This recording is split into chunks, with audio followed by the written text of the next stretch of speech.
हमको पूरा भरोसा है जो ये अभियान जो हम शुरू किए हैं हम कामयाबी जागरण और जन यात्रा चला करके इन समस्याओं को लेकर के हम चाहेंगे कि ये तमाम समस्याओं पर सरकार सहानुभूतिपूर्वक विचार करके लोगों को ये लाभ दे। विधानसभा का सर्वांगीण और चहुमुखी विकास के लिए हमारा जो संकल्प है, इस संकल्प के साथ हमने पूरा लौखा विधानसभा का एक गांव, एक कस्बा, एक पंचायत में जा कर के आम जन के समस्या को हम सुनेंगे और क्षेत्र के विकास के लिए निरंतर हम प्रयास करेंगे। हमारा वादा है धर्मनिरपेक्ष संविधान का रक्षा, क्षेत्र का चहुमुखी विकास। हमने अपने जीवन में मान सम्मान दिया है, आम नागरिक को मान सम्मान दिया है, मान सम्मान देंगे, मान सम्मान का रक्षा करेंगे। क्षेत्र का चहुमुखी विकास किया है, चहुमुखी विकास करेंगे। धर्मनिरपेक्ष संविधान, समाज में भाईचारा, देश की एकता अखंडता के लिए लगातार हम समाज में अमन चैन के लिए निरंतर संघर्ष रहे हैं और क्षेत्र के चहुमुखी विकास के लिए जो हमारा 1 जनवरी 2023 से जो ये अभियान शुरू हुआ है, ये अभियान लगातार वर्षों तक चलेगा जब तक विधानसभा का चहुमुखी विकास और आम आदमी की ज़िंदगी में सुख चैन का जब हम बहाल करेंगे। इसके लिए हम पूरा 1 जनवरी 2023 से हम संकल्पित हैं और इसी मौका पर पुनः एक बार हम नव वर्ष का मंगलमय का कामना करते हुए आम जन के दुख में, सुख में, संकट में साथ रहे हैं, साथ रहने का संकल्प लेते हुए क्षेत्र का विकास किया है। चहुमुखी विकास करेंगे, धर्मनिरपेक्ष संविधान, समाज में अमन चैन, क्षेत्र का चहुमुखी विकास, देश में एकता अखंडता का रक्षा के लिए निरंतर हम अपने जीवन में सदन के अंदर, सदन के बाहर हमने संघर्ष किया है और इसी संकल्प के साथ जो हम चाहते हैं कि हमारा जो आपको पंचायत राज प्रतिनिधि है, पैक्स प्रतिनिधि है, रसोइया है, सेवका है, सहायिका है, आशा है, ममता है, टोला सेवक है, शिक्षा क्षेत्र में शिक्षक है, कर्मचारी है, तमाम लोगों को समान काम का उनको वेतन मिले, पेंशन योजना लागू हो, किसानों के ज़िंदगी में खुशहाली के लिए हम लड़ाई लड़ा है और हम लड़ाई लड़ेंगे।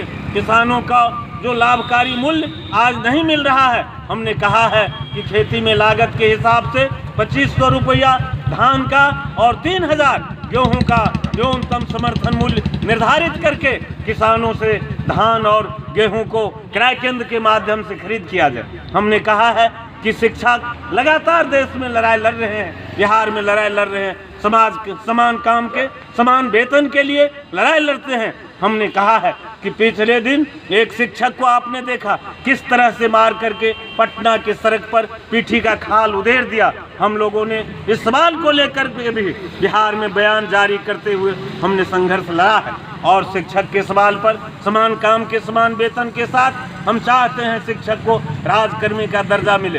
पेंशन योजना को बंद करके जो हमारे कुछ ऊपरी सदन के लोग हैं उसको विचार करना चाहिए कि हम पेंशन ले रहे हैं और तमाम कर्मी को आज पेंशन बंद है, जनप्रतिनिधि को पेंशन नहीं दिया जा रहा है। इसीलिए हम चाहते हैं कि बड़े सदन का जो ले रहे हैं वो ले, हमको कोई एतराज नहीं, लेकिन निश्चित रूप से आप इधर आप लागू करिए, पेंशन योजना को आप बहाल करिए और सभी लोगों को आप पेंशन दीजिए जो रिटायरमेंट करते हैं, जो जनप्रतिनिधि है सबको आप पेंशन योजना का लाभ दीजिए। इसी तरह से वृद्धावस्था पेंशन, सामाजिक सुरक्षा पेंशन, विकलांग पेंशन सहित हमने कहा है कि नेपाल के देश में अभी भी 4000 आपको वहाँ पर जो है सो पेंशन मिल रहा है। आप चले जाइए, आप दिल्ली में आपको 2500 रुपया पेंशन मिल रहा है, लेकिन यहाँ आप देखिए कि हम लोगों को यहाँ पर 400 रुपया पेंशन दिया जा रहा है। बूढ़े बूढ़ी लोगों को हम चाहते हैं कि उसको भी कम से कम जो दिल्ली में 2500 रुपया मिल रहा है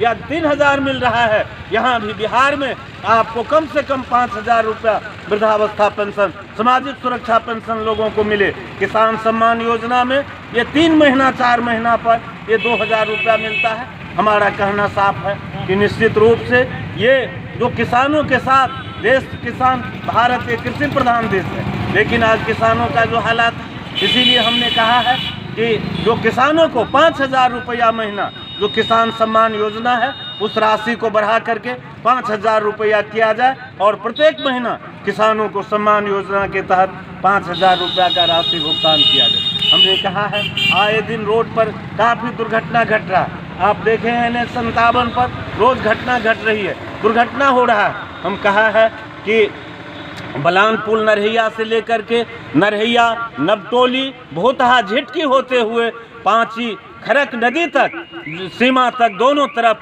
सर्विस सड़क का निर्माण किया जाए। तो ये तमाम सवालों पर क्षेत्र नौजवानों को हम बेरोजगारी भत्ता उठाए थे, लेकिन नौजवानों को आज बेरोजगारी भत्ता पढ़ने लिखने के बाद नहीं मिल रहा। हमारा कहना साफ है कि 5,000 रुपया बेरोजगारी भत्ता नौजवानों को मिलना चाहिए और उनको दे सरकार बेरोजगारी भत्ता को पुनः बहाल करके। जो आपको लेबर कार्ड मिला है, काम नहीं मिलता है, उसको बेरोजगारी भत्ता दे। इसीलिए इन तमाम सवालों को लेकर के जो किसानों का हालात है, समय पर खाद नहीं मिलता है। जब DAP का ज़रूरत है यूरिया मिलेगा, यूरिया का ज़रूरत है DAP मिलेगा।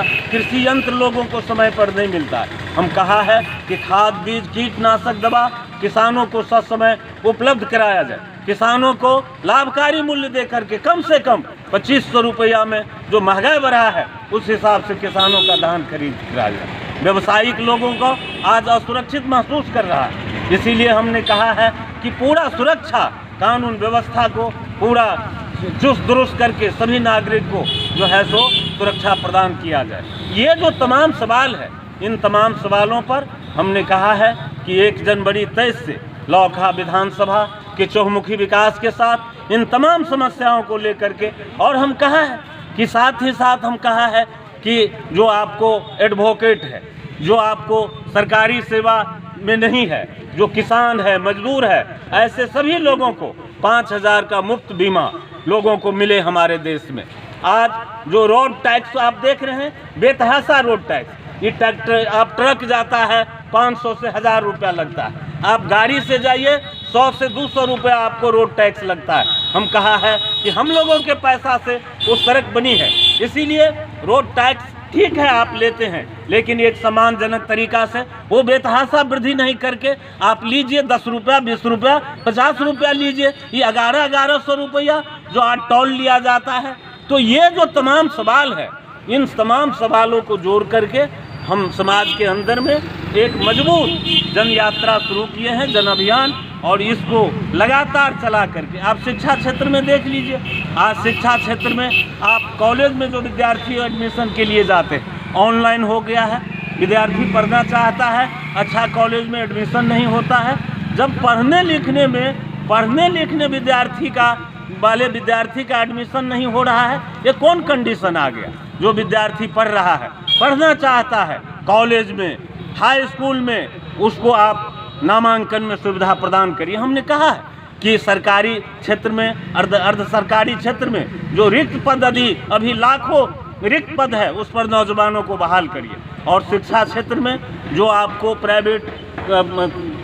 प्राइवेट कोचिंग सेंटर है, प्राइवेट कन्वेंट कॉलेज है, कन्वेंट है, इन तमाम को, कन्वेंट को, प्राइवेट कोचिंग सेंटर को हम कहा है कि एप्लीकेशन दे करके जो लोगों को अनिवार्य शिक्षा के साथ रोजगार देने का गारंटी करें।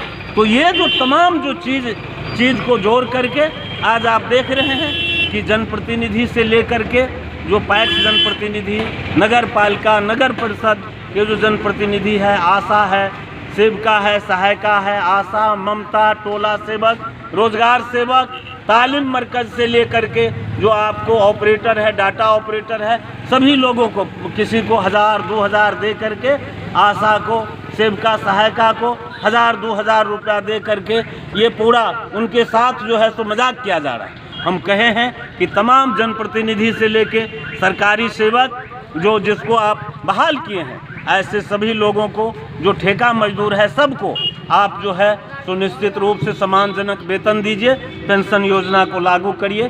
और पत्रकार को भी हम कहा, पत्रकार के सवाल पर हम कहा है कि उसको भी 5 लाख का मुफ्त बीमा जो है तो देना चाहिए। हमारा डिटेल्स पर्चा निकल रहा है। इन तमाम सवालों को लेकर के एक मजबूत आंदोलन हम चाहते हैं। किसानों में जागृति, किसान, मजदूर, छात्र, नौजवान, कर्मचारी भाई, जनप्रतिनिधि भाइयों में जागृति आवे और अपने सवालों को खड़ा करके हम लोग एक योजना बना करके लौकहा विधानसभा के चहुमुखी विकास के साथ हम चाहेंगे कि इन तमाम सवाल को जोड़ करके लोगों को गोलबंद करके अपने मांगों के लिए हम आगे आने वाले दिन में हम चाहेंगे कि लोगों का मांग पूरा हो।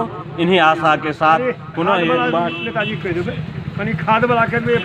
तो ये जो है सो है, और किसानों का हालात देख रहे हैं। किसान खाद खरीदने जाता है 266 रुपये का खाद 700-800 रुपया में आपको मिल रहा है। किसान का हालत बहुत खराब है। इन तमाम सवालों को जोड़ करके एक मजबूत राय हम लोग खड़ा करना चाहते हैं और निश्चित रूप से लौकहा विधानसभा का चहुमुखी विकास के साथ इन तमाम सवालों को जोड़ करके जन जागरण और जन यात्रा चला करके इन समस्याओं को लेकर के हम चाहेंगे कि ये तमाम समस्याओं पर सरकार सहानुभूतिपूर्वक विचार करके लोगों को ये लाभ दे और इस चीज़ को लागू करे। इन्हीं बातों के साथ पुनः एक बात आप पत्रकार जी और तमाम किसान, मजदूर, छात्र, नौजवान, व्यवसायिक भाई, जनप्रतिनिधि भाइयों, पत्रकार सभी लोगों को नव साल का शुभकामना पेश करते हुए, आपको भी पेश करते हुए आप हमको समय दिया। मैं राम लखन यादव, जिला परिषद। आपको लगातार हमको जन आशीर्वाद प्राप्त है और हमको पूरा भरोसा है जो ये अभियान जो हम शुरू किए हैं हम कामयाबी होंगे। इन्हीं बातों के साथ नव साल के शुभकामना पेश करते हुए आपको भी धन्यवाद देते हुए मैं अपनी बात समाप्त करता हूँ। हमारे साथ अभी जिला परिषद राम लखन यादव जी जुड़े हुए थे, जो कि अनेकों सवालों पर अभी उन्होंने चर्चा की।